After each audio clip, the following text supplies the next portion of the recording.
Bonjour à tous, je suis Léa Audrin, coach et formatrice en développement professionnel et je vous souhaite la bienvenue sur Le Tilt, le podcast qui questionne les modes de travail d'aujourd'hui et de demain et donne des idées et des outils concrets à celles et ceux qui veulent réinventer leur vie professionnelle. Je vous retrouve aujourd'hui avec Armand et Max, deux créateurs de contenu qui ont pour mission de décrypter la Creator Economy. La Creator Economy, en français, ça donne l'économie des créateurs de contenu. Je les ai conviés à mon micro car je suis plus que convaincue que créer du contenu sur Internet et sur les réseaux sociaux est devenu un levier ultra puissant pour se créer une carrière sur mesure. Créer du contenu permet de rencontrer les personnes qui vous inspirent. Créer du contenu permet de vous faire connaître sur votre sujet, votre secteur de prédilection et vous permet également de travailler votre marque personnelle et professionnelle. Avec Armand et Max, on échange donc sur les différentes manières de créer du contenu, sur les stratégies qui marchent, ainsi que sur les opportunités qu'elles peuvent déclencher et sur les business models associés. J'espère que vous aurez plaisir à écouter notre discussion autant que j'en ai pris à rencontrer et à échanger avec Armand et Max. Si le podcast vous plaît, vous pouvez vous abonner sur votre plateforme d'écoute préférée, rejoindre ma newsletter et me suivre sur Instagram @le.tilt pour vous inspirer et accéder à des clés de coaching concrètes pour se mettre sur le chemin d'une vie professionnelle épanouissante. Bonne écoute! Salut Armand, salut Max! Salut Léa. Bienvenue sur le Tilt. Merci beaucoup. Ravi d'être là. Merci pour l'invitation. Merci beaucoup d'avoir accepté. Vous êtes mes premiers invités en vidéo. Donc, vous êtes vraiment les pionniers de ce format sur le Tilt. Vous êtes des créateurs de contenu, notamment sur TikTok. Vous décortiquez tout ce qui trait à la Creator Economy. Alors, la Creator Economy, pour les auditeurs du Tilt, peut-être que c'est encore un peu flou, mais on va décortiquer tout ça ensemble. Mais avant de rentrer dans le vif du sujet, est-ce que vous pouvez vous présenter chacun de vous sans parler de votre travail? Je t'en prie. Est-ce qu'on présente l'autre ou on se présente soi-même? Ah, c'est intéressant ça. Ouais, ça peut être cool. Ok. Ça peut être risqué. C'est très risqué comme exercice. Max, je te laisse commencer. C'est lui qui trouve l'idée, c'est à moi de commencer. Ouais, c'est clair, il a délégué. Alors, présentons Armand. Armand est un jeune homme de 29 ans que j'ai eu l'occasion de rencontrer pendant mes études. Donc, le point commun dans notre présentation, c'est qu'on a tous les deux fait une école de commerce à Rouen. C'est là où on s'est rencontrés, on est devenus potes. Pour nous présenter hors du taf, Armand vient de Paris, moi je viens de Lille. Okay. Je suis d'ailleurs de passage sur Paris assez régulièrement, mais je vis pas ici. Okay. Qu'est-ce que je peux dire d'autre sur nous? En fait, hors du taf, il se passe pas grand-chose. Non, qu'est-ce qu'on kiffe? Moi, j'aime beaucoup... non, c'est pas moi qu'est-ce que je kiffe, c'est qu'est-ce que kiffe Armand. On a tous les deux, je pense, ce point commun d'être un petit peu geek. Okay. C'est d'ailleurs un des trucs qui nous a rapprochés, je pense, au début. Bien aimé les trucs des nouvelles technologies, on suivait les conférences des nouveaux produits Apple, les trucs à la con comme ça, on aimait bien débriefer un peu là-dessus. Super. C'est un peu un des sujets qui nous a rapprochés et qui nous rapproche encore aujourd'hui. Mais qu'est-ce que je peux dire d'autre sur Armand? Vas-y, tu veux... Là, ça nous fait déjà beaucoup de points communs, c'est cool. Ouais. Du coup, ce que je pourrais dire sur Max en plus, il est fan de curling, il adore ça. Waouh! Et du coup, Armand est un grand blagueur. Ah, d'accord. J'ai plongé dedans, quoi. Magnifique. Non, ça, c'est un ponctu. Non, je pense que Max a raison. On est tous les deux geeks et un peu créatifs, même si Max se voit moins comme un créatif. Je pense qu'il est très créatif. Qu'est-ce que je pourrais dire sur Max? Il s'est découvert une passion pour la boxe récemment. D'accord. Et du coup, je pense qu'il y prend beaucoup de plaisir. Super. Donc, c'est cool de le voir aussi. J'ai un vestige de cicatrice là qui est en train de partir sur le cul. Heureusement qu'on oui, je l'ai vu sur TikTok. Je me suis dit, waouh, il s'est pris un truc là sur le nez. Exactement. Ok, super. Nice. Pas mal la présentation inversée. Super. Et du coup, c'est quoi votre parcours professionnel finalement? Comment est-ce que vous en êtes arrivé à créer du contenu sur TikTok? Je t'en prie, Armand. On a fait donc tous les deux une école de commerce, l'école de Rouen. Parcours assez classique, tu vois, de business school, quoi. Ouais. Et ensuite, on a commencé à travailler ensemble chez Google. D'accord. On a rejoint les équipes commerciales à Dublin. Et on était, c'est assez drôle parce qu'on était dans la même équipe et on a commencé le même jour. Donc, tu vois, on resserrait les liens encore plus. Vous suivez, quoi, vraiment. Exactement. Et alors, t'es pas prête parce qu'on était en coloc aussi. D'accord. À Dublin. Quand on est parti s'installer là-bas. Okay. Donc c'est la bromance. Exactement. La bromance qui dure bientôt 10 ans. Et du coup, après, moi, je suis resté 1 an à Dublin et je suis rentré à Paris. J'ai rejoint les équipes de l'assistant Google. C'est l'assistant vocal auquel tu peux demander la météo, par exemple. J'ai fait du marketing à Paris depuis. Ça fait à peu près 4 ans. Et Max, lui, il est resté un peu plus à Dublin et après, il est allé à Londres. Il a rejoint les équipes de TikTok. D'accord. Il est revenu ensuite en France, a continué de travailler chez TikTok. Et il y a à peu près 1 an, grosso modo, on s'est lancés tous les deux. On a créé une boîte. Et à côté de la boîte, on a commencé à faire des vidéos sur Internet. Ok, d'accord. Donc, c'était de base le projet quand vous avez quitté vos entreprises respectives. C'était vraiment de lancer une agence en parallèle d'un média. C'était ça. On avait toujours eu, je pense, même d'ailleurs quand on s'est rencontrés pendant nos études, toujours eu cette fibre un peu entrepreneuriale, je pense qu'on avait en nous, même en école, on avait toujours des petits projets à côté, ou même en étant chez Google parfois. Et en tout cas, je sais que ça nous trottait dans la tête de se dire un jour, ce sera pas un side project, ce sera un vrai projet sur lequel on y dédiera tout notre temps. Et puis, je pense que, ouais, du coup, l'année dernière, même il y a 1 an et demi maintenant, parce que évidemment c'est pas au moment où on a quitté qu'on s'y est lancé, c'était un petit peu avant. Ouais. L'idée et l'envie surtout se faisaient de plus en plus pressantes. D'accord. Et donc ça s'est concrétisé. Donc l'envie était plutôt de base de créer une entreprise ensemble. Et c'est parce qu'on a décidé de se mettre sur le créneau justement de la creator economy, dont on va pouvoir parler, travailler avec des créateurs de contenu dans le monde de l'influence, même si on n'est pas forcément fan de ce mot. Qu'on s'est dit que justement être un bon créateur comment bien parler aux créateurs de contenu si nous-mêmes on n'est pas créateurs. Donc on s'est dit autant se mettre dans la peau d'un créateur et nous-mêmes créer du contenu. Donc c'est pour ça qu'on a commencé à faire des vidéos sur internet, principalement sur TikTok, en tout cas au format court. Depuis le tout début de l'année, je crois que notre première vidéo c'était ah ouais, d'accord. 2-3 janvier, il me semble. Donc ça fait à peine 1 an au final que vous faites ça. Ouais, ça fait même pas encore Super. 1 an, tout à fait. Ok. Et alors du coup, j'ai une question sur Google et TikTok. C'est des boîtes qui sont connues pour vraiment prendre soin de leurs employés, de vraiment travailler leur culture d'entreprise. Est-ce que c'est pas compliqué de quitter une entreprise dans laquelle on est choyé et où on sait que le bien-être du salarié, il est vraiment pris en compte? Très compliqué. Enfin, très compliqué. Ouais, franchement, c'est sûr qu'on en parlait tout à l'heure en off. Quand t'es dans un job de merde où t'es pas du tout épanoui et où ton employeur prend pas soin de toi, c'est beaucoup plus facile de partir. Chez Google et chez TikTok, honnêtement, on n'a pas à se plaindre, tu vois. C'est franchement des bonnes conditions de salariat. Donc automatiquement, le saut à faire vers l'entrepreneuriat, il est un peu plus effrayant parce qu'on a beaucoup de choses, on a beaucoup à perdre. Ouais. Donc automatiquement, ça fait un peu plus peur. Mais je pense que, en tout cas pour ma part, je me suis dit, je suis à un moment dans ma vie où passer maintenant ou jamais, mais en tout cas c'est un bon moment pour le faire. J'avais quelques années d'expérience pro, j'ai pas d'enfants, pas d'emprunt sur le dos, etc. Je me suis dit, ça te fait rire? Moi je suis endetté. Mais ouais, mais t'as pas d'enfant non plus. Ouais. Mais donc tu vois, je me suis dit c'est le moment ou jamais, et c'est le moment où j'ai envie d'un peu de prendre le risque et de justement me dire tentons l'aventure, quoi. Super. On dit parfois chez Google que c'est une prison dorée. En ce sens où t'es dans une prison qui est super bien, mais c'est une prison quand même. Ça me fait un peu penser à la fable du loup et du chien. Je sais pas si tu connais. Ah non, je la connais pas celle-ci. C'est le truc une fable de La Fontaine, il me semble, où t'as un loup et un chien qui se rencontrent à une barrière. Le chien, il est trop bien dans son château, trop bien nourri et tout. Et le loup, il est dehors, il a la dalle, mais par contre, il se balade où il veut, tu vois. Donc, c'est pas mal. La métaphore est belle. J'ai dû la voir au moment où justement la décision se prenait, et ça m'avait marqué. Ouais. Mais cette notion de prison dorée, elle est hyper importante. Moi, je reçois pas mal de messages de gens qui m'écoutent sur le Tilt et qui justement me disent ce genre de choses-là, et notamment par rapport au salaire. Quand on a 3, 4, 5, 6, 7 ans d'expérience, on commence à avoir des salaires intéressants, c'est plus compliqué de sortir de cette zone de confort financier-là, quoi. Donc, carrément, trop bien. Après, donc, moi, j'étais dans la même situation et je me suis posé ces questions-là, parce que quand tu te lances à ton compte, tu sais que potentiellement, pendant plusieurs années, tu vas pas gagner d'argent et tu pourrais mettre beaucoup de temps à atteindre le même niveau que tu avais avant.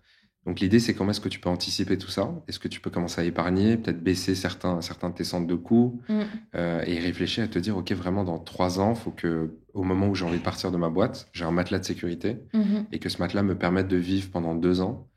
Et comme ça, je peux vraiment prendre le risque que j'ai envie de prendre, créer ma boîte et j'ai au moins de quoi vivre pendant 2 ans. C'est ce que j'ai fait, tu vois. Super, top. C'est un bon conseil. Et alors moi, j'ai un truc que je me dis avec l'entrepreneuriat, c'est quand je balance les deux sujets, je me dis l'entrepreneuriat, c'est assez... la courbe d'augmentation du salaire, elle est assez linéaire, quoi, finalement. Alors qu'avec l'entrepreneuriat, si tu te débrouilles bien et que tu arrives à mener ta barque comme il faut, tu peux potentiellement avoir une courbe de salaire qui est un peu plus intéressante. Ça peut prendre du temps, mais en tout cas, tu peux avoir la main dessus, quoi. Et ça, je trouve que quelque part, c'est aussi rassurant. Tu veux dire le salariat, c'est linéaire et l'entrepreneuriat, c'est exponentiel. Exactement. Ouais, complètement. Et surtout, quand tu es à ton compte, le potentiel, il est illimité.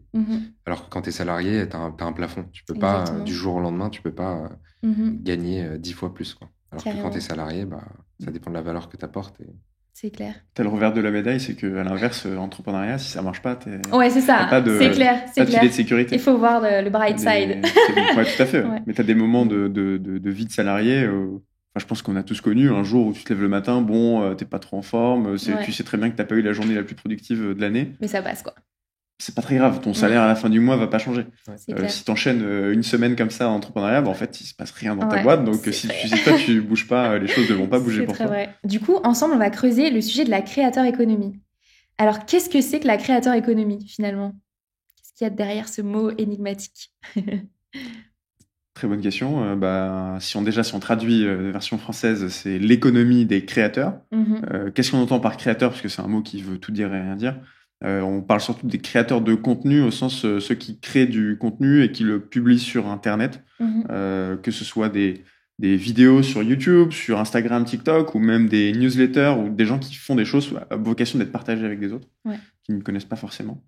Et l'économie donc des créateurs, de ces gens-là, c'est un peu tout l'écosystème qui tourne autour de ça, à passer par les créateurs eux-mêmes, les plateformes sur lesquelles ils vont publier. Donc on parle beaucoup de ce qui se passe sur évidemment YouTube, TikTok, Instagram, tout ça. Et aussi pas mal d'entreprises qui gravitent autour de cet écosystème, qui peuvent être des boîtes qui vont apporter des outils ou des services aux créateurs de contenu, voire même dans lesquels les créateurs vont se reposer. Donc on pense par exemple aux agences d'influence qui vont travailler dans cet écosystème, mais aussi à des boîtes comme même une société de location de matériel vidéo, par exemple. Ça fait partie quelque part de la créateur économie, parce que tu mets à service, tu mets à disposition un service pour les créateurs. Donc c'est un petit peu cet écosystème, c'est un secteur d'activité, on va dire tout simplement, qui touche les créateurs de contenu. Super. Donc tout le monde a déjà croisé sur son feed, qu'importe la plateforme, des gens qui font partie de cet écosystème, quoi. Ouais. Ok. Et ce qui est dingue, c'est que sur les derniers mois et les dernières années, cet écosystème en France est en train d'exploser. D'accord. Tu vois, même dans le monde, globalement, c'est en train d'exploser, surtout depuis le Covid, les gens se sont mis à consommer encore plus de contenu et tout. Mais là, en France, tu vois, on a eu des gros événements. Il y a eu le GP Explorer, par exemple, qui était une course de F4, donc de voitures de course organisée par des youtubeurs. Là, il y a quelques jours, il y avait le Eleven All-Stars, qui était un match de foot organisé par des streamers français pour affronter l'équipe espagnole. Et tu vois qu'en fait, ces événements-là se professionnalisent à un point où tu es en concurrence avec un événement traditionnel de la télé, quoi. Et donc, les créateurs de contenu aujourd'hui, c'est les entertainers de demain, quoi. C'est clair. Tu vois, ce que je trouve intéressant sur le GP Explorer, par exemple, c'est que les différentes plateformes se croisent. C'est des youtubeurs qui viennent faire un live sur Twitch et qui potentiellement, leur business model, il est basé peut-être sur Instagram ou sur d'autres choses. Et tout ça, ça fait un écosystème qui travaille ensemble et qui révolutionne au final les médias, quoi. Je pense qu'on peut parler de révolution des médias. Du coup, donc on parle d'économie. C'est quoi les business models des créateurs de contenu, du coup? Il y en a, je dirais qu'il y a autant de business models que de créateurs de contenu. Tu vois, tu as les business models très traditionnels auxquels tu peux penser. Par exemple, un YouTuber qui va gagner de l'argent parce que sur ses vidéos YouTube, il y a de la publicité. Mais tu as plein de créateurs qui voient vraiment leur activité comme un business à part entière. Tu en as certains qui vont, par exemple, monétiser des newsletters. Tu en as d'autres qui vont animer des conférences. Tu en as certains qui vont faire des opérations de sponsoring, des partenariats. Donc, il y a plein de façons de gagner de l'argent quand tu es créateur de contenu. Après, nous, ce qu'on remarque aussi, c'est que tu en as certains qui vraiment se posent et réfléchissent à comment structurer leur activité de créateur de contenu comme un business. D'accord. Et du coup, ça veut dire diversifier ses sources de revenus, recruter, externaliser une partie du travail et tout. Donc, c'est super intéressant de voir comment les créateurs se professionnalisent aujourd'hui, quoi. Carrément. Et je dirais aussi qu'il y a deux types de créateurs de contenu. Tu vas avoir les créateurs tu sais, par exemple, les stars de YouTube que tu peux avoir en tête, tu peux mentionner Squeezie ou Cyprien ou même pas mal de YouTubeurs qui vont créer du contenu dont la vocation est de être du contenu et de se monétiser simplement par le fait d'être du contenu. Et après, tu as tout un pan de créateurs qui vont créer du contenu dont le but ne sera pas forcément in fine de faire du contenu, mais de développer une activité qui sera connexe. bah, tu es un très bon exemple, Léa, Exactement. où tu fais un podcast, mais tu as une activité à côté où tu t'accompagnes, Ouais. tu en parleras mieux que moi, Des des particuliers, mais dans à leur changer de reconversion voie, pro, ouais. etc. Donc, tu vois, c'est ton contenu qui, au final, Carrément. est un générateur de business pour ton activité. Alors que, tu vois, il y a vraiment deux catégories Ouais. de créateurs. C'est super intéressant cette notion de contenu comme finalité Ouais. ou de contenu comme dans le funnel d'acquisition, Ouais, tout à fait, finalement. Ouais. exactement. Ok. Le funnel d'acquisition, pour ceux qui ne sont pas au point sur le sujet, dans les stratégies marketing, il y a différentes étapes pour se faire connaître et pouvoir avoir des clients. Et du coup, le contenu, ça permet aux gens de se faire connaître pour vendre des services, c'est bien, etc. Et, carrément. Et typiquement, il y a les frontières entre ces deux types de créateurs, elles sont pas forcément très bien définies, parce que tu peux avoir des créateurs, on mentionnait Squeezie, tu vois, qui de base faisait du contenu dont la finalité était le contenu, et qui au final crée des entreprises à côté. Il a lancé sa marque de fringues, faire plein d'autres choses à côté, dont le contenu sera un vecteur de croissance. Et à l'inverse, parfois certains créateurs qui de base font ça pour amener du business quelque part, vont peut-être se prendre au jeu et au final devenir des créateurs dont le contenu sera même la finalité. Ouais. C'est clair. Et vous, c'est quoi votre business model du coup en tant que créateur?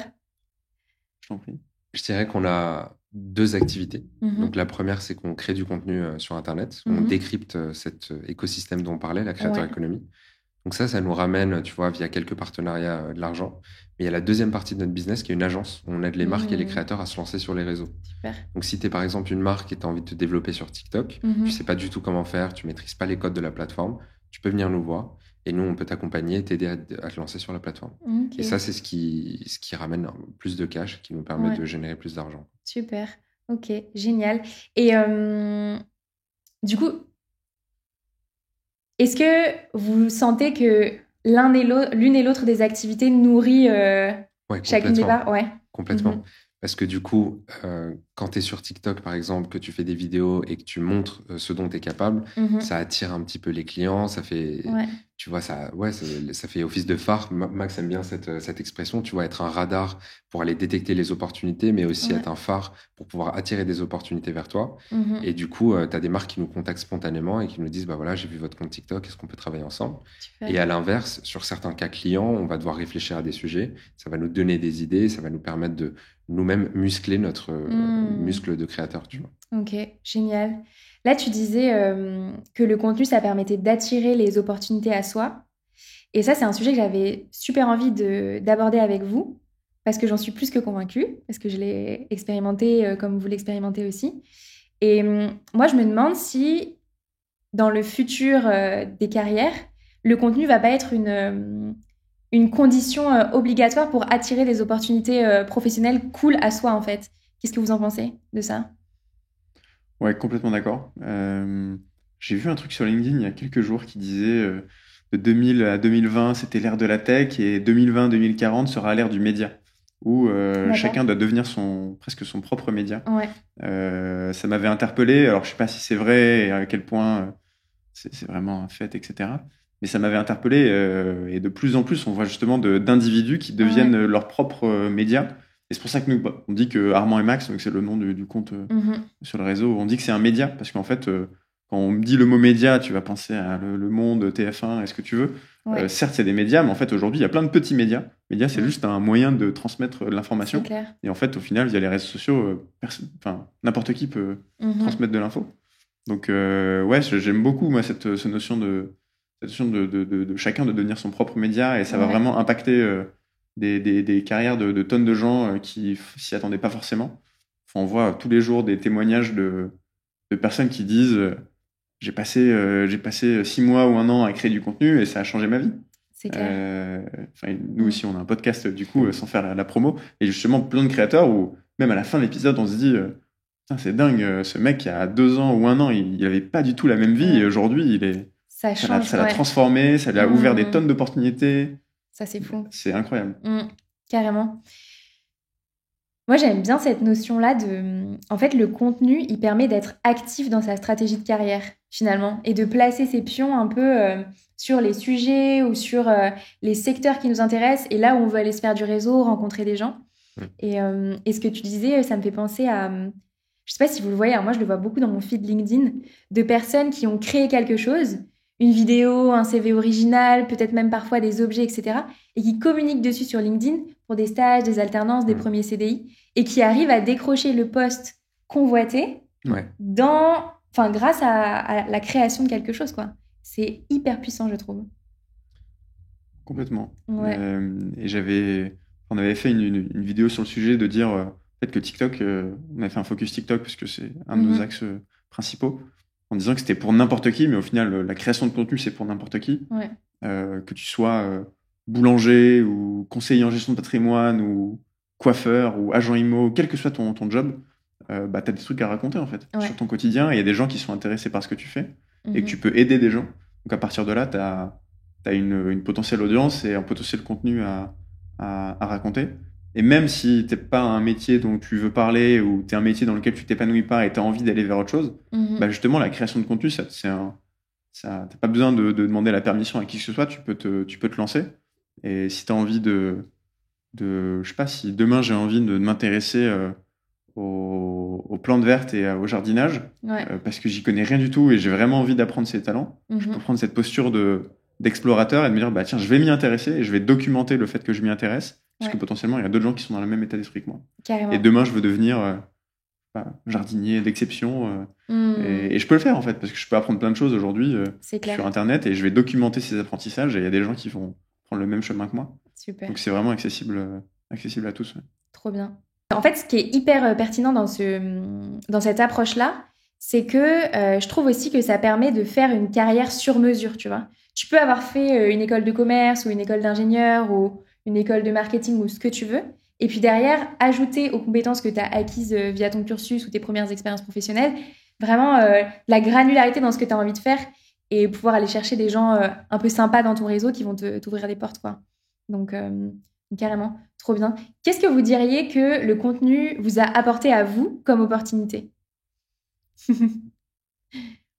J'ai envie de dire déjà, on a fait de très belles rencontres. Ouais. Et tu vois, sur cette logique d'être un aimant et d'attirer les opportunités vers soi, il y a des gens qui nous ont envoyé des DM, qu'on a rencontrés ensuite, et tu vois, ça devient des potes. Ouais. Ça peut même devenir des clients et tout, donc c'est super.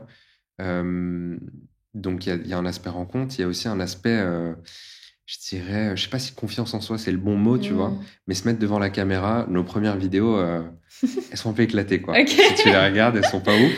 Mais tu développes de nouvelles compétences, tu prends confiance, tu arrives à parler derrière la caméra et tout. Et puis en termes d'apprentissage aussi sur la creator economy, vu que tu vois, pendant un moment, on a fait un sprint où on a fait une vidéo par jour. Ouais. Et chaque jour, il fallait sortir un sujet.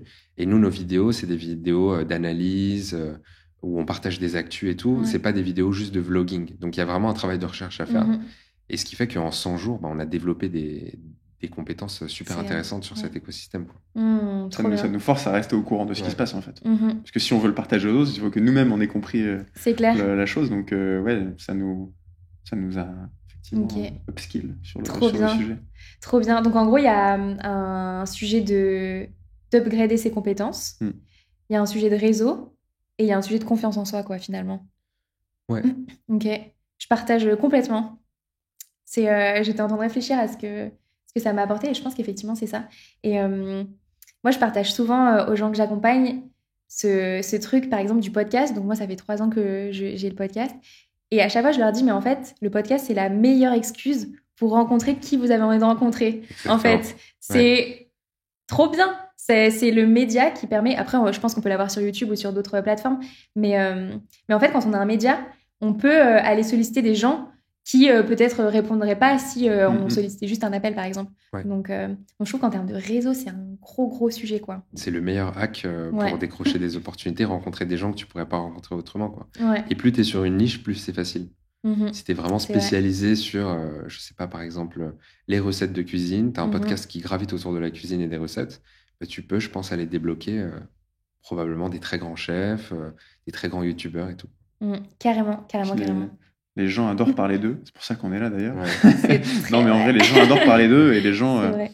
C'est effectivement, comme tu disais, tu vas toquer à la porte de quelqu'un en disant viens, on se pose 2 heures sur un café et on discute. Bon, il y a peu de chances que la personne soit partante. En revanche, pour un podcast qui va être diffusé, il y a beaucoup plus de. Il y a un enjeu aussi pour la personne qui est reçue. Donc, c'est vrai que c'est un hack C'est clair. Très, très intéressant, et je pense que tu l'as constaté aussi de ton côté. Tu peux parfois, il y a certains épisodes où je me dis, on se pose 1 heure et demie, parfois 2 heures avec la personne. Même si c'était pas diffusé, même si c'était pas en podcast, je serais quand même trop content de pouvoir avoir accès à ce qu'elle nous raconte. Discussion, c'est clair. Trop bien. Donc c'est clair. Et j'avais une stat que j'avais trouvée ouf sur la création d'opportunités professionnelles, qui disait que 80%, je crois que c'était ça la stat, 80% des postes qui sont ouverts dans les entreprises ne sont jamais diffusés. Donc en fait, pour moi, c'est vraiment, ça vient corroborer ces trucs de... En fait, il faut se faire connaître, il faut avoir son réseau, parce que sinon, tu te coupes d'une énorme partie du marché de l'emploi où potentiellement, il y a les opportunités que tu as envie d'aller chercher, quoi. Ouais. Donc, carrément, trop bien. Et du coup, en termes de création pure, c'est quoi les plateformes qui s'offrent à chacun pour prendre la parole sur les sujets qui les font kiffer ? Il y a plein de plateformes. Les réseaux sociaux sont, je dirais, une plateforme principale. En tout cas, c'est celle qu'on a principalement explorée. Je pense à YouTube, Instagram, TikTok.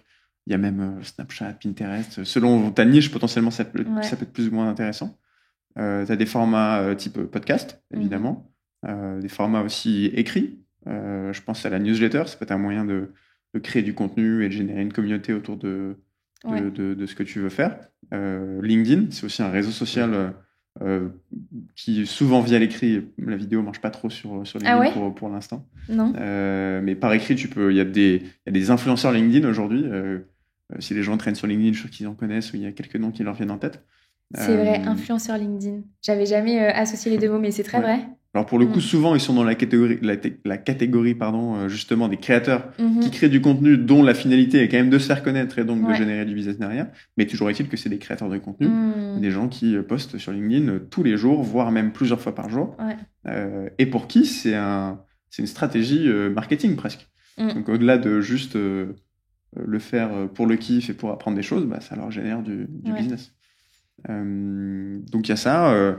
Nous, c'est vrai qu'on parle souvent de la création de contenu vidéo, donc plutôt sur les plateformes de format vidéo, ceux que j'ai cités. Les formats courts, aujourd'hui, depuis 2-3 ans, ils ont quand même pas mal changé la donne sur ce qui se passe sur cet écosystème. Il y a notamment l'arrivée de TikTok sur le marché qui a bouleversé les codes et dont les autres plateformes se sont inspirées avec les Reels sur Insta, les Shorts sur YouTube.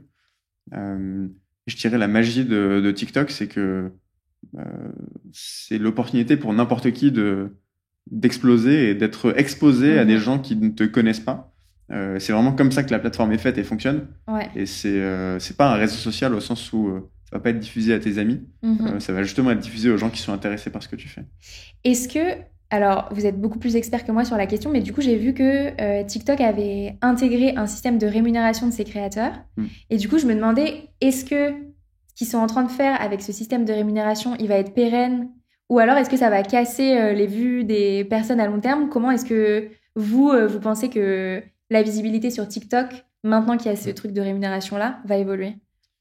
Justement, au contraire, je pense que la rémunération sur les plateformes en général, c'est le nerf de la guerre.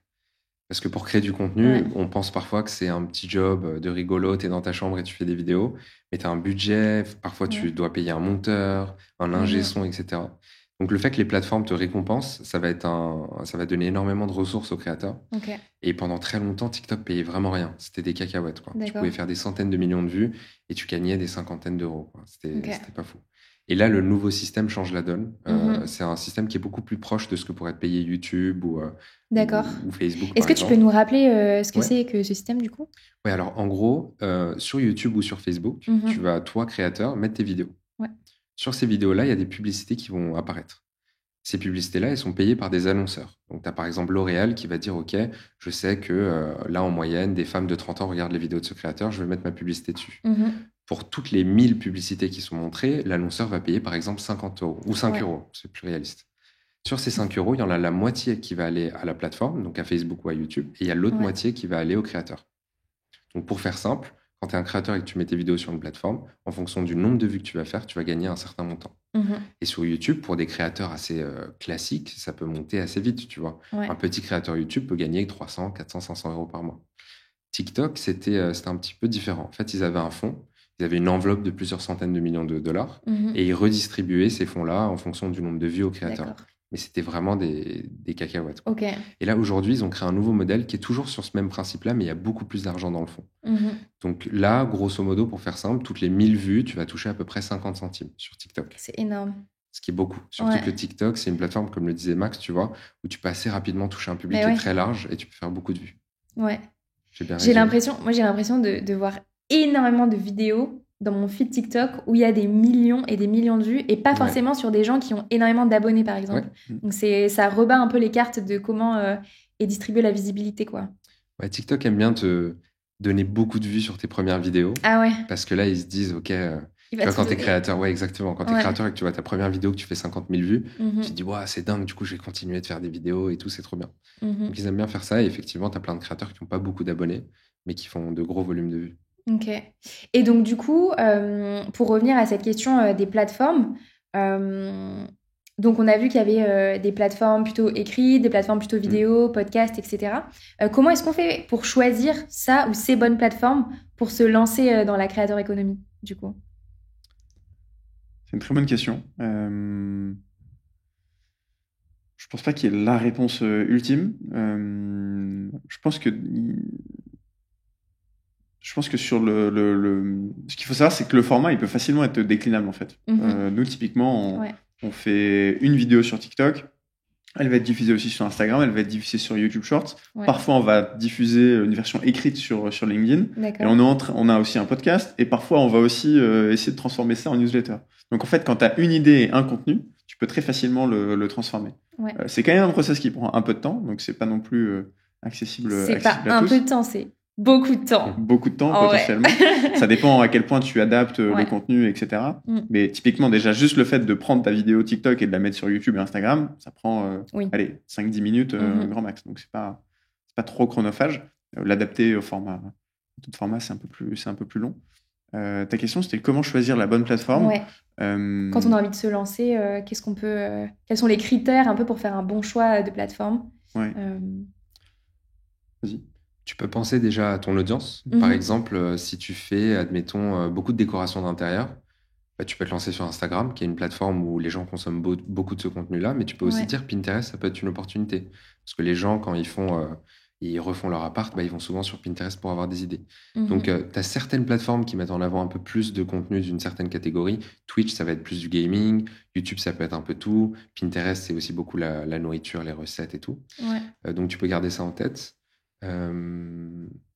Moi, je vais peut-être prêcher pour mon ancienne paroisse, mais je dirais que la partie TikTok, c'est aujourd'hui la plateforme qui offre le plus d'opportunités pour être exposé et pour gagner justement du reach, de la portée à ton message. Aujourd'hui, tu crées un compte Instagram et tu parles de jardinage, je reviens à mes chères plantes, et tu postes du contenu tous les jours. En fait, c'est très simple. Je vais donner un exemple. Avec Armand, ça fait quasiment un an qu'on s'est lancé. Sur TikTok et Instagram, on a posté exactement le même contenu pendant un an. Sur Instagram, sur TikTok, on a 115 000 abonnés. Et sur Instagram, on vient de passer les 1000 abonnés. Donc, tu vois, le delta, et c'est exactement le même contenu. Il n'y a vraiment aucune différence. Et en termes d'opportunités, du coup, quelle est la différence? Les opportunités, automatiquement, elles viennent plutôt de TikTok parce que forcément, on est exposé à un plus grand nombre de personnes. Donc, même si le pourcentage, je dirais, d'opportunités par nombre de personnes est sûrement plus faible, toujours est-il qu'en volume, il y a plus d'opportunités là-bas. Donc, et pour te donner peut-être le troisième chiffre, on a posté toujours exactement le même contenu sur YouTube. Et là, on est à 12 000 abonnés, je crois. D'accord.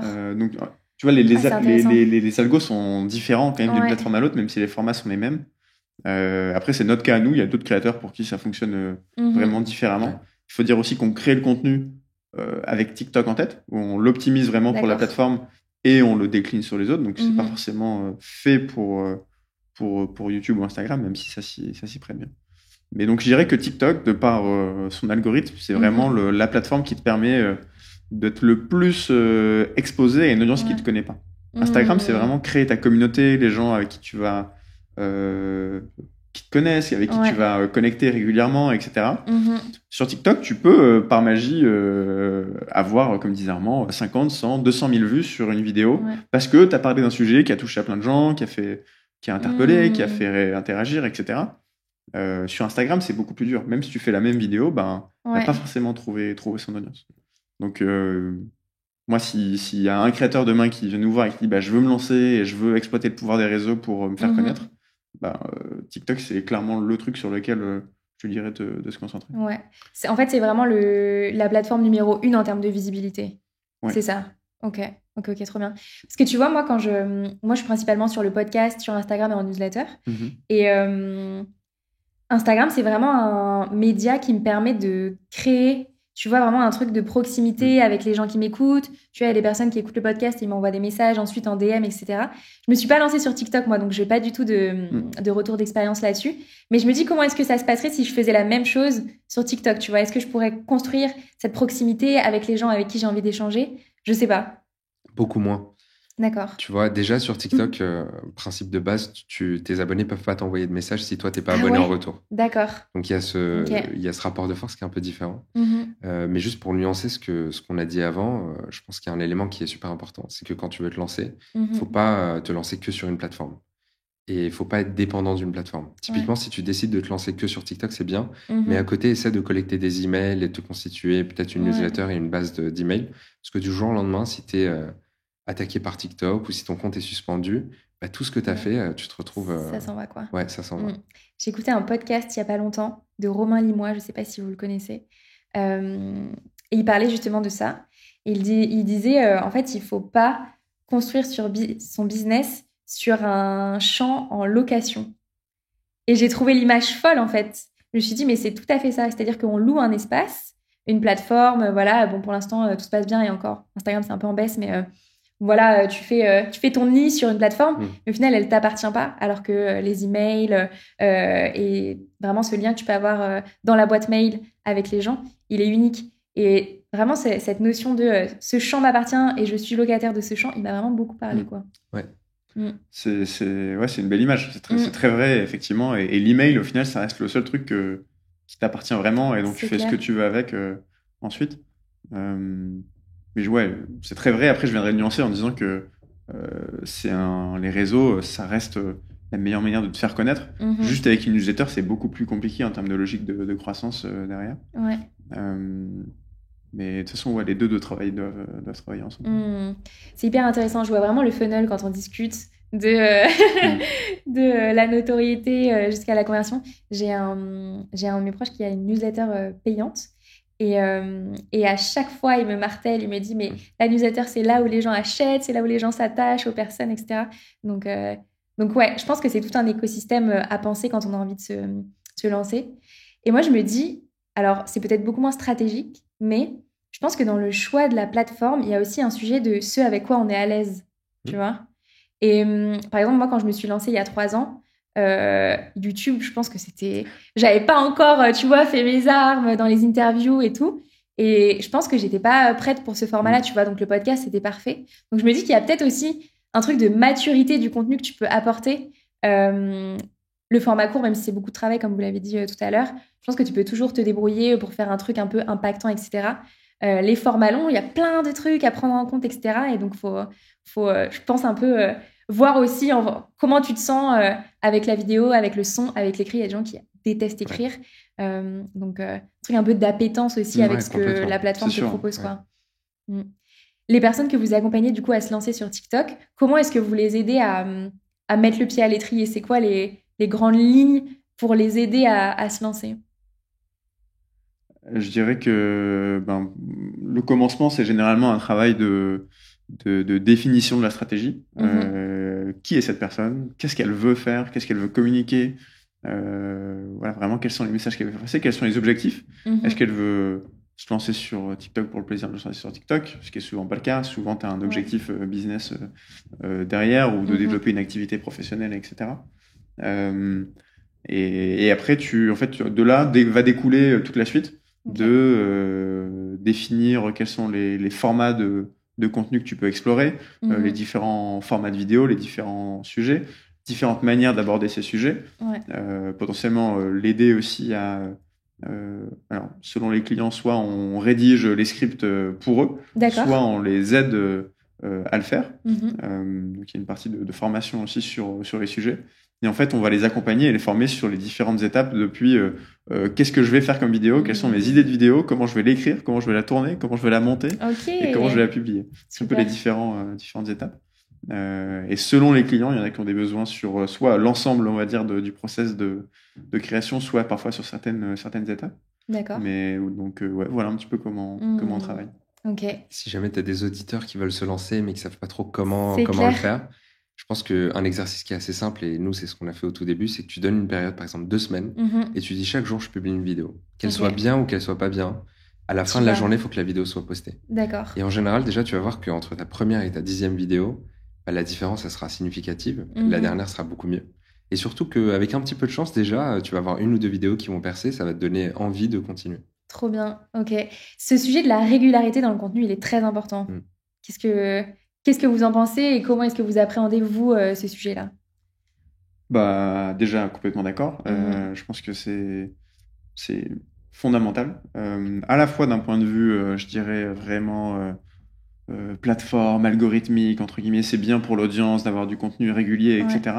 Et même pour toi, d'un point de vue créateur de contenu, c'est bien, je pense, de t'imposer une certaine forme de régularité, que ce soit une vidéo par jour ou un épisode de podcast par semaine, ou peu importe, ou une vidéo longue sur YouTube par mois, mais d'avoir cette espèce de cadre qui, comme disait Armand, va te dire, peu importe où t'en sois, et même si t'es à l'arrache, en fait, il faut que t'y ailles, il faut que tu le fasses. Parce que tu peux aussi facilement tomber dans ce piège du perfectionnisme et de dire non, ma vidéo elle est pas encore prête, elle est pas encore bien, on va attendre encore un peu. Et en fait, tu vas beaucoup moins vite. Avec Armand, on essaie de s'appliquer une règle des 1%. Où on essaie que sur chacune de nos vidéos, on essaie de l'améliorer de 1% par rapport à la précédente. Et en fait, si tu fais ça, 100, 200 fois, les 1%, la magie des intérêts composés, n'est-ce pas, font que tu peux arriver à quelque chose de bien. Donc, c'est pour ça qu'il disait, nos premières vidéos, on les regarde aujourd'hui, on a un peu honte, mais c'est celles-là qui nous ont permis d'arriver à ce qu'on fait aujourd'hui, sans aucune prétention. Mais de se dire, en tout cas, on a amélioré des petits détails par-ci par-là, que ce soit la lumière, demain c'est le script que je vais essayer de modifier, avoir une nouvelle accroche, nouvelle manière de monter, ou ce genre de choses. Donc chaque petit incrément te permet d'itérer.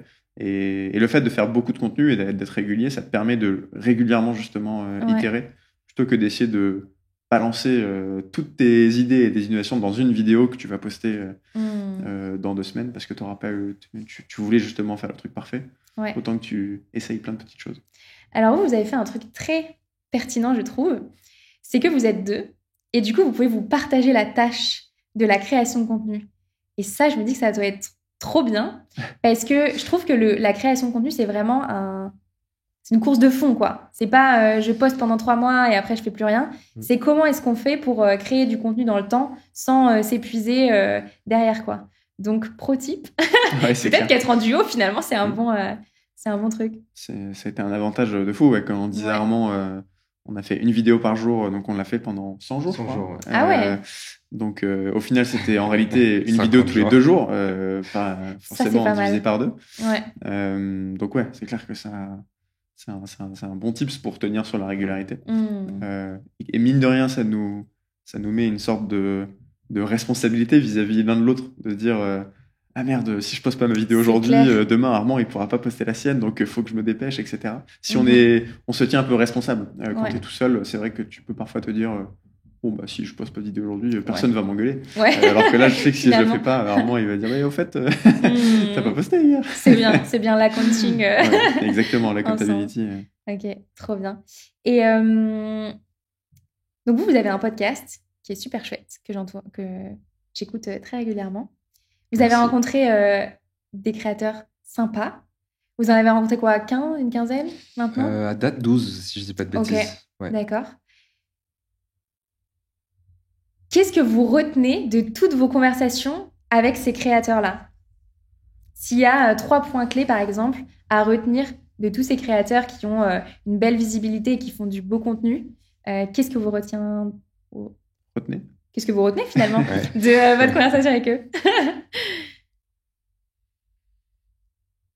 plein de petites choses, je pense, qui vont nous venir peut-être un peu par-ci, par-là. Ouais. Mais moi, celle qui me marque le plus, et on l'a évoqué un peu tout à l'heure, c'est que dans tous les créateurs qu'on a rencontrés, la création de contenu leur a permis de vraiment réaliser et vivre leurs rêves.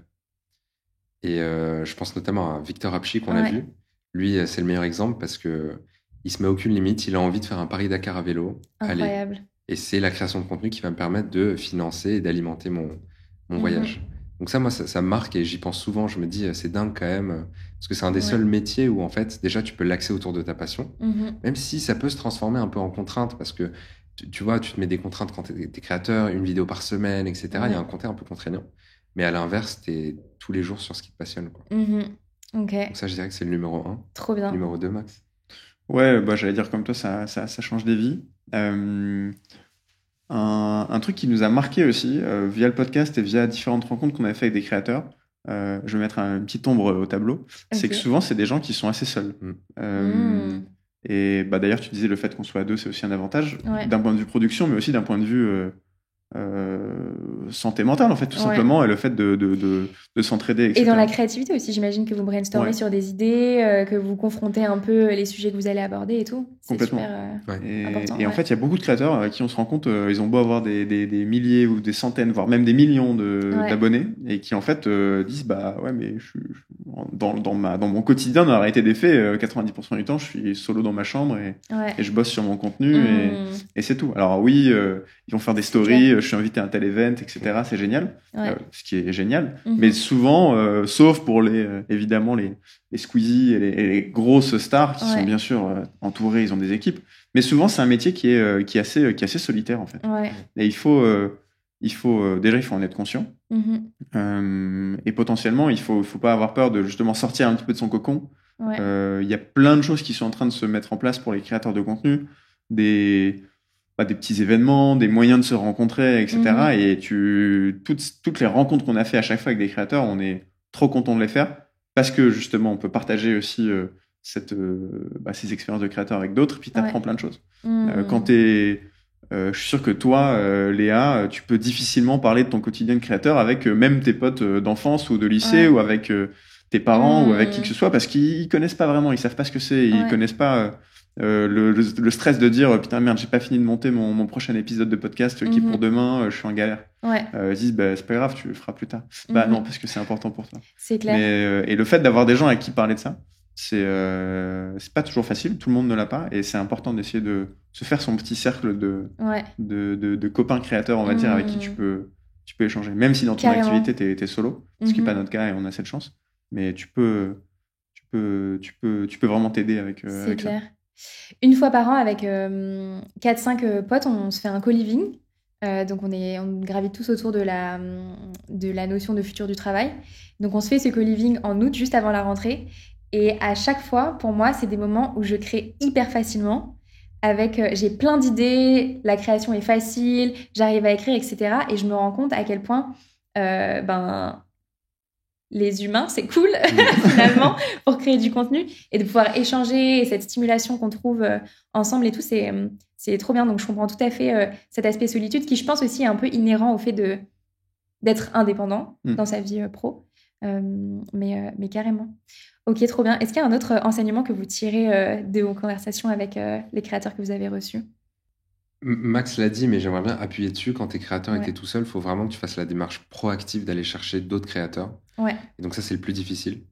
Mais vraiment, s'il y a des wannabe créateurs qui nous écoutent, je pense, faites cet effort, allez à des événements, envoyez des DM.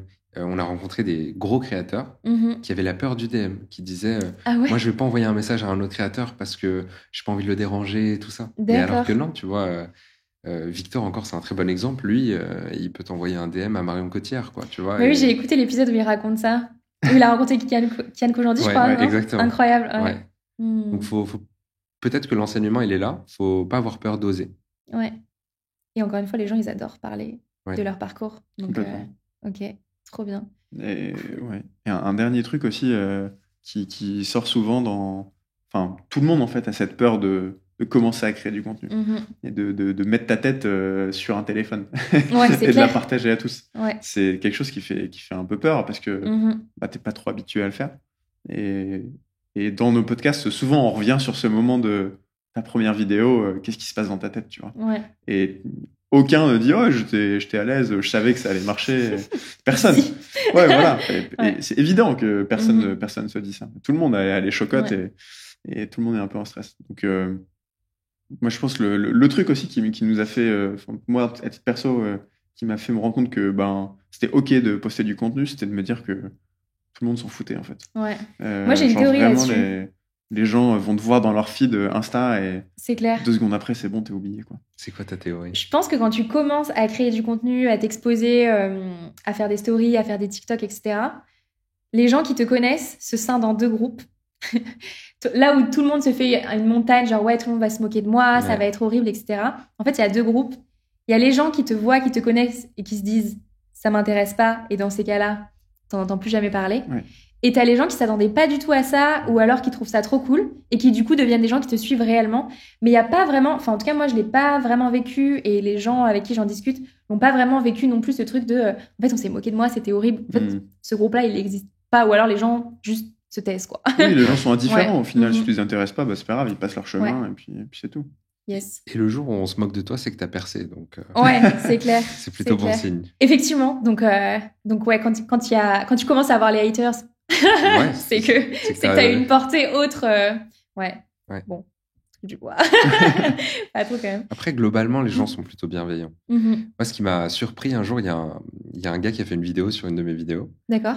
et qui disait mais c'est qui ce mec qui raconte n'importe quoi, etc. Et je suis tombé sur sa vidéo, j'ai réagi, j'ai mis un commentaire, j'ai dit ah bah merci pour ta vidéo. Par contre, je te trouve un peu dur et tout. Et alors lui et sa communauté ont commencé à répondre en disant mais non, mais en fait je voulais pas être méchant, j'étais peut-être un peu trop dur dans mes propos et tout ça.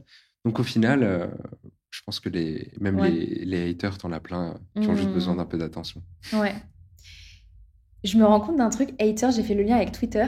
Bon, on est dans un gros moment pour Twitter, on l'a pas évoqué. C'est vrai. Ouais.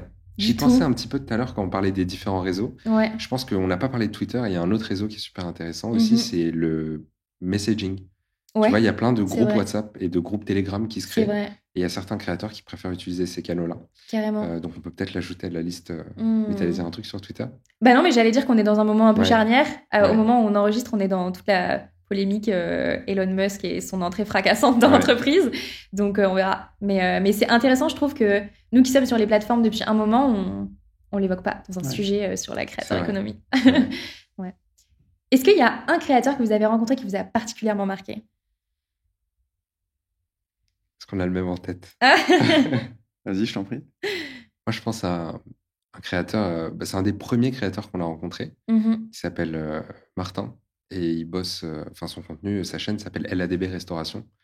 Et alors, tu le connais pas, mais il fait plus de vues que Squeezie. Ah ouais? Ouais. Eh bien, qui est cette personne? Donc, en fait, tu vois, on parlait du fait de la peur de se mettre devant l'écran. Nous, on a découvert avec Max aussi tout un pan de cette créateur économie où les gens font des millions de vues, mais sans se montrer sur leur écran. Ça, c'est fort. Tu as des gens qui font par exemple de la ASMR, tu as des gens qui font du do-it-yourself, même du jardinage et tout, mais sans se montrer. Et Martin, lui, il fait de la restauration d'objets anciens. Donc, il prend des objets anciens qui sont dans un super sale état et il les retape et il en fait des objets complètement magnifiques. Trop bien. Et c'est un des premiers gros créateurs qu'on a rencontré et c'est devenu un pote. Et je pense qu'une fois par semaine au moins, on a une pensée pour Martin, tu vois. Trop bien. Ça, c'est fort. C'est très fort. En plus, je sais pas vous, mais moi, j'ai l'impression de voir ça tout le temps dans les conseils de création de contenu, genre monte ta tête et tout. En fait, non. Non. Ouais. T'as pas besoin de montrer ta tête. Et tu vois, on avait Woogies que tu connais sur le podcast. J'adore, le piment des squelettes. Ouais, exactement. Donc, il fait des recettes et tout. Et il nous racontait un truc que j'ai trouvé fascinant, qui est que les gens dans la rue l'interpellent et lui disent « Ouah, t'es trop sympa, j'adore tes vidéos, ton sens de l'humour, etc. » Et il nous disait « Mais au final, moi, j'apparais que 1 seconde 30 sur toutes mes vidéos. » C'est fou. Ouais. Donc, tu le vois juste au tout début de la vidéo quand il mange ce qu'il a cuisiné. Et juste avec ça, et puis après son voice-over, ses blagues, ses petites gimmicks avec le piment d'Espelette, il arrive à créer un lien qui est très fort. Donc, t'as pas forcément besoin de te montrer. Mais le contenu visuel est hyper travaillé, pour le coup. Sur Woogies, ouais. Ouais. Trop bien. Et toi? Moi, parmi ceux qui m'ont rencontré, il y en a un qui m'a marqué. Je suis parti dans une direction complètement différente. C'est un mec qui s'appelle Théo. Ah oui, j'avais dit ça. Théo Audace. Mais oui. Son nom sur le réseau, qui fait des Je vois. avec les crânes rasés, qui fait des espèces de pranks et trolls, etc. Ouais. Je sais pas si t'as écouté cet épisode par hasard. J'ai écouté un bout, je l'ai pas écouté en entier. Et en fait, donc pour ceux qui connaissent pas, c'est un gars qui est dans ses vidéos, vous allez dire, il est complètement barré, il fait des trucs juste malaisants et gênants, des espèces de pièges un peu dans la rue. On va dire le Jean-Yves Lafesse 2.0. Ouais. Et déjà en l'invitant, on s'est dit, mais dans quoi on s'embarque et comment est-ce que le mec va être pendant le podcast. Et en fait, justement, il était pas du tout comme il est dans ses vidéos, il était très posé, on a eu un humain normal face à nous, je dirais.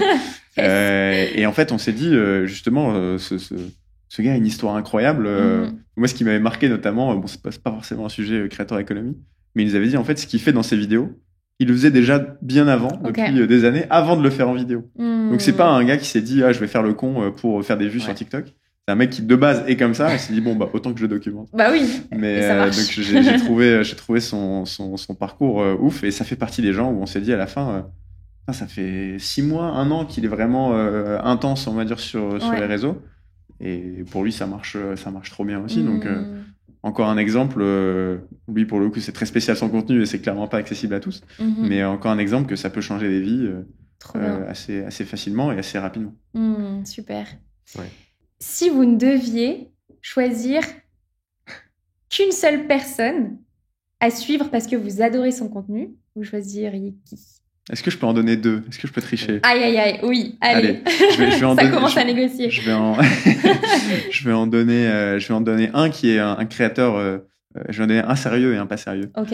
Un sérieux, c'est un créateur qui s'appelle, dont la chaîne YouTube s'appelle Marketing Mania.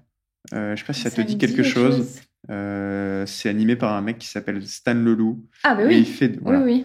Ok. Il a aussi un format podcast d'ailleurs. Moi, je l'ai découvert par sa chaîne YouTube. Il fait des vidéos pour parler de marketing, comme le nom l'indique. Et c'est des vidéos assez longues, format un peu essai de parfois 30-40 minutes, où il va parler d'un sujet presque pop culture et le débunker d'un point de vue marketing.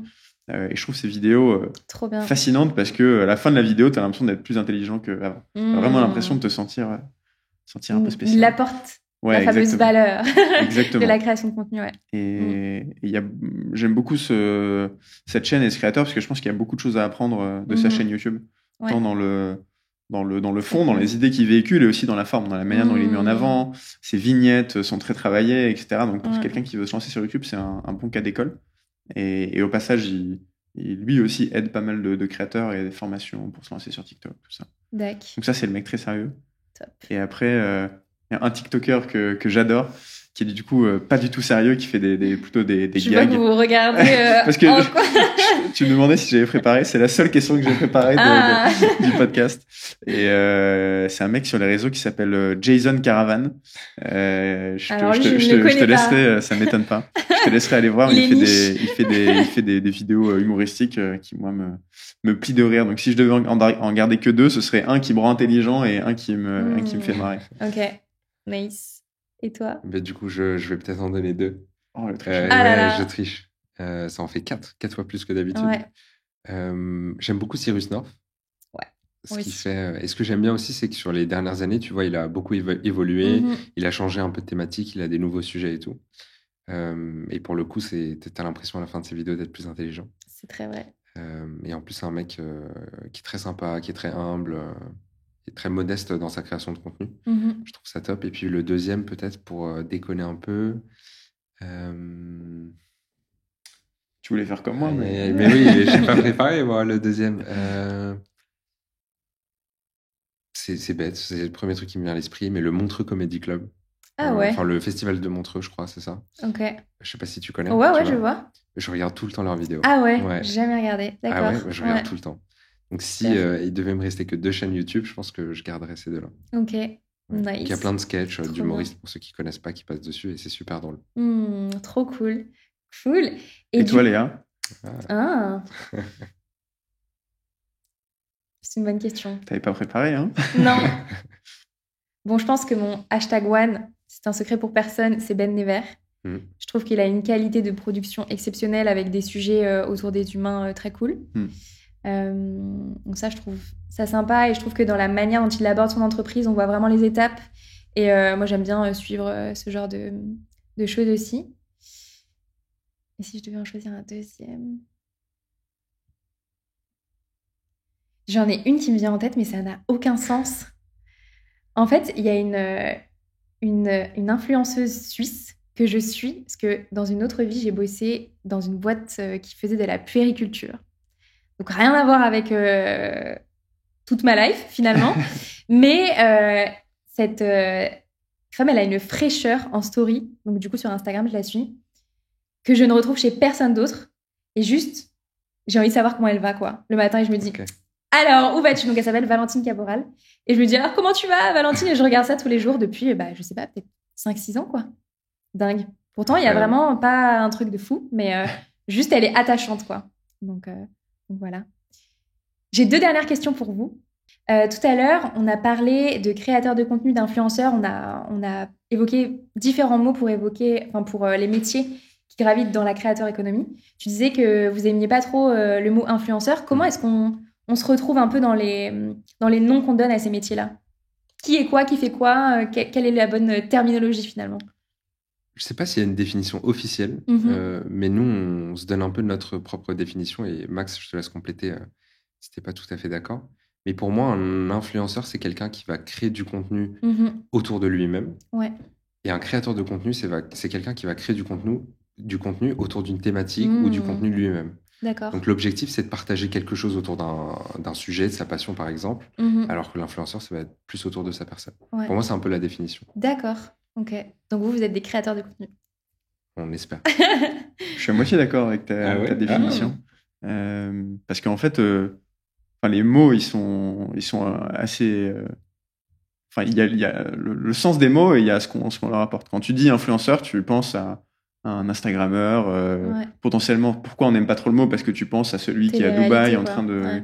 qui sort de la télé-réalité. Mais en vrai, juste influenceur, c'est quelqu'un qui influence. Et toi, Léa, t'es une influenceuse. N'importe qui crée du contenu, t'es une influenceuse, parce que tu peux influencer quelqu'un dans sa manière de vivre et potentiellement avoir une grande influence en plus, parce que s'il change de travers de vie, de chemin de vie. D'une certaine manière, on peut aussi dire qu'on est des influenceurs, parce que par les messages qu'on va communiquer, ça peut influencer des décisions. Donc je dirais que l'influence est... en fait, tout le monde est influenceur. Parce que tu fais, parce que tu dis, tu influences ton environnement. Plus ou moins grand. Créateur de contenu, c'est un peu différent, c'est tu te définis pas que tant par ton influence, mais plus par tes actions, à savoir tu crées du contenu. L'influence, c'est un peu le résultat de la création de contenu. C'est intéressant ça. Donc tu peux facilement te définir en tant que créateur de contenu, parce qu'en fait c'est ce que je fais, alors que l'influence c'est le résultat de tes actions, donc c'est un peu plus bizarre de te définir comme ça, je trouve. Donc ça c'est vraiment pour parler du sens des mots, et après évidemment il y a ce qu'on y prête. C'est pour ça que je dis, tu te définis sûrement pas comme influenceuse, mais en réalité, t'es une influenceuse. Mais en fait, j'aime bien cette notion-là, parce que je trouve qu'elle remet le résultat de ce qu'on produit à sa juste place. Donc, par exemple, effectivement, je pense que dans des gens qui réfléchissent sur leur trajectoire professionnelle, ce qu'ils ont envie de faire pour la prochaine étape, etc., potentiellement, le fait d'écouter nos discussions, etc., ça a une influence sur eux, mais pas dans le sens très péjoratif comme on l'entend en France en ce moment, avec tous les... truc un peu bizarre. Et puis sur d'autres métiers qui sont très influenceurs, je donnais des cours de marketing à une classe. Je leur disais, ceux qui sont le plus suivis sur les réseaux, c'est pas les influenceurs, c'est les joueurs de foot, c'est les acteurs. C'est eux qui ont la plus grosse influence. Et Mbappé, il est pas influenceur, il est footballeur. Certes, il est influenceur parce qu'il influence plein de gens. Mais donc, le footballeur, c'est son activité, c'est ce qu'il fait au quotidien. Le créateur de contenu, c'est un peu pareil. Et l'influence, ça peut être le résultat de ça. C'est hyper intéressant. Super. Et donc, du coup, j'ai une dernière question pour vous, qui est ma question signature que je pose à tous mes invités. Attention. Là, il va falloir respecter les 3. Attention. C'est si vous pouviez constituer votre board de rêve dans lequel vous convieriez 3 personnes, personnalités proches pour vous aider, vous conseiller tout au long de votre carrière. Qui est-ce que vous metteriez dedans? Je laisse Armand d'abord parce que je sais que lui, il a préparé le podcast. Justement, j'ai vu question surprise, j'ai pas préparé. Je me suis dit, question de fin, je vais même pas la lire. J'ai vu juste board et je me suis dit, ok, comme ça laisse un peu de spontanéité. Les questions difficiles. Tu pourras couper le temps de pause au montage. Pas de souci. 3 personnes à ton board, en fait. Ouais, je pense que 95% des gens que j'interviewe font une pause à cette question. Ouais. J'en ai 2 en tête, je cherche un 3e. Ok. C'est dur, hein, parce Elle que est dure, celle-là. ça veut dire beaucoup de choses sur toi, en fait. C'est très vrai. Et sur la manière dont tu vois ta carrière et ce dont tu as besoin. Et... Ouais. Bon, vas-y, tu vas peut-être m'inspirer. Vas-y, C'est vrai. Je suis pas le lance-toi. 3e encore. C'est pas forcément corrélé à notre besoin dans le business et tout, mais je me dis si j'ai envie de m'entourer de 3 personnes, de qui est-ce que ce serait? La première, c'est Marc Aurèle, donc ancien empereur de Rome. Et je trouve que il est à l'origine, alors pas forcément à l'origine, mais tu vois, il a des principes philosophiques qui datent de plusieurs centaines d'années, mais qui sont toujours applicables dans le monde d'aujourd'hui et qui sont peut-être même plus nécessaires dans le monde d'aujourd'hui qu'à son époque, D'accord. avec toutes les sollicitations qu'on a, etc. Mhm. Donc je dirais que ça, c'est le premier. Le deuxième, c'est Gary Vee. connais Gary pas. Vaynerchuk. Donc c'est un Américain, c'est un peu une figure emblématique des réseaux sociaux. En D'accord. gros, il est très actif. Il partage beaucoup de vidéos sur le développement personnel, Ok. sur comment se lancer en tant que créateur, etc. Donc lui, il a un réseau et aussi une connaissance de cet écosystème qui est incroyable. Mhm. Et le troisième qui m'est venu un peu à l'esprit comme ça, c'est Walter Isaacson. Ok. Donc c'est la personne qui a écrit notamment la biographie de Steve Jobs Ok. ou d'Einstein, tu vois. Mhm. Et lui, j'adore ses biographies, je trouve qu'elles sont super bien écrites. Et il fait un travail de recherche qui est incroyable. Et j'aimerais bien. juste qu'il me donne un petit peu les backstage, tu vois, de toute cette écriture qu'il y a derrière une biographie aussi ambitieuse que celle d'Einstein ou de Steve Jobs. Super. Sympa. Ouais, je te dirais Différentes temporalités, Ouais, différents exactement. secteurs, trop ça. Tu bien. nous as mis zéro contrainte. Bah ouais, hein, Donc, il faut. Trop bien. Et toi, du coup, Max? Bel exercice. T'as sorti des pointures, là. Ok, je crois que j'ai les 3. La première personne que j'aimerais avoir à mon board, ce serait Casey Neistat. Je sais pas si tu connais. Mais alors, c'est un... Oui. C'est un YouTuber américain. Mais oui. Ah, mais oui. Oui.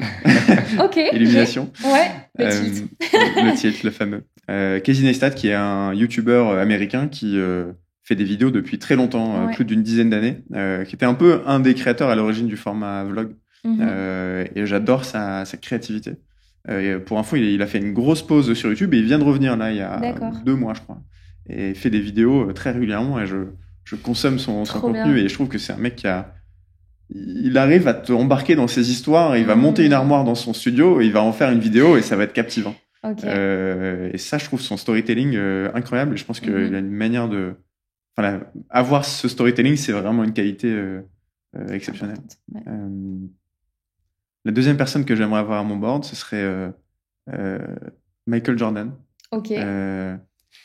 J'ai beaucoup été... j'ai lu un bouquin sur lui et j'ai évidemment regardé la série Netflix.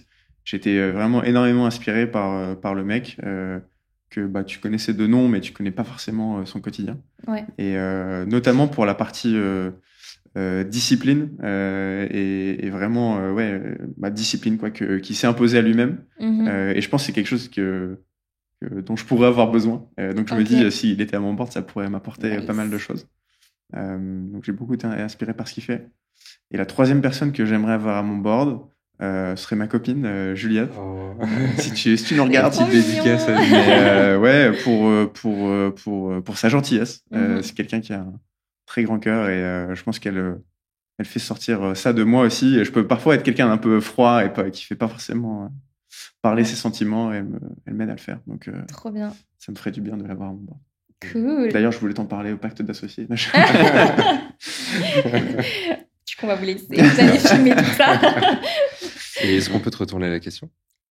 Ouais, c'est la première fois qu'on me le demande. Mais C'est du vrai coup, comme j'ai capté un peu que vous alliez me retourner les questions, j'ai commencé à y réfléchir. Du coup, c'est la première fois que j'en parle. Incroyable. Je pense que la première personne que je mettrais dans mon board, ce serait Thomas, mon copain, qui, pareil, est d'un soutien incroyable. Des fois, il croit en mes projets plus que moi. Là, pour ce setup, il était trop enthousiaste, alors que, clairement, il n'a rien à voir avec la création de contenu et c'est un monde qui est très loin de lui. Donc, Mais tu as raison, Thomas, ce c'est setup cool. est ouf. Ouais, Ouais, il est je incroyable. t'enverrai des photos. Donc, ouais, mon copain dans la première place. Je dirais Orelsan. J'ai un gros focus Orelsan là depuis la sortie de ses docus où je trouve que le mec est complet, quoi. Une créativité hors norme, une gestion de business sur une longévité incroyable, avec des hauts et des bas, bien sûr, mais à chaque fois, il revient. Et ce qui me fascine chez lui, c'est que il reste lui. Il a ce truc un peu en dehors du cadre qui fait sa pertinence, et du coup, c'est lui, quoi. Il peut pas faire autrement, et c'est ça qui fait que ça marche. Et ça, je trouve ça très, très, très, très beau, très, très fort, et on le sent bien dans ses docus. Donc ça, ce serait les 2 premières personnes. Et la 3e personne, une femme quand même, dans tous ces boards. Ouais, c'est vrai. Si, peut-être une Mona Chollet pour l'aspect féministe des réflexions. Et je pense que dans la création de contenu, c'est aussi un sujet, le fait de mettre les femmes en avant.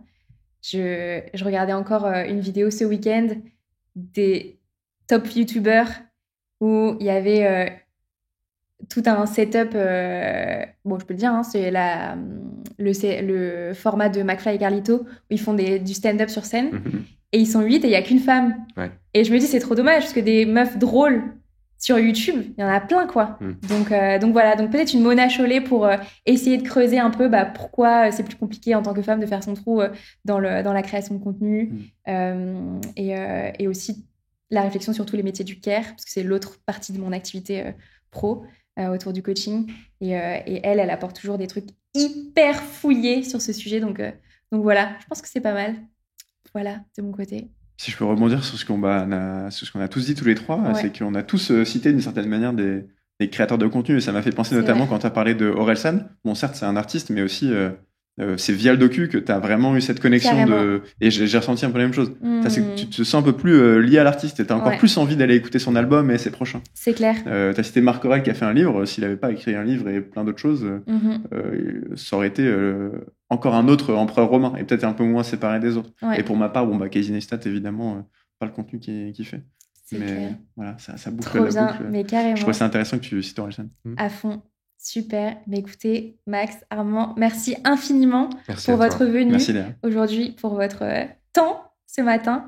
Et du coup, je mettrai tous les liens dans la description de toutes les plateformes pour pouvoir aller écouter vos podcasts, vous suivre sur TikTok et découvrir ce que vous faites de très chouette sur les plateformes. Merci beaucoup. Merci Léa, on a passé un super moment. Trop bien. À bientôt. Salut. Merci beaucoup d'avoir écouté cet épisode du Tilt. J'espère que ma discussion avec Armand et Max vous aura permis de mieux comprendre les rouages de la création de contenu au service de votre vie professionnelle, et peut-être même donner envie de vous lancer à votre tour. Et comme vous êtes encore là, à m'écouter, c'est certainement que cet épisode vous a plu. Alors n'hésitez pas à m'envoyer un petit message sur Instagram @le.tilt ou à me laisser un commentaire sur YouTube pour me dire ce que cette vidéo vous a apporté et où vous en êtes professionnellement. C'est toujours un plaisir de vous lire. Vous pouvez également vous abonner sur votre plateforme d'écoute préférée, Apple Podcasts, Spotify, YouTube, Deezer, bref, là où vous m'écoutez, pour ne pas louper la sortie des prochains épisodes. À bientôt!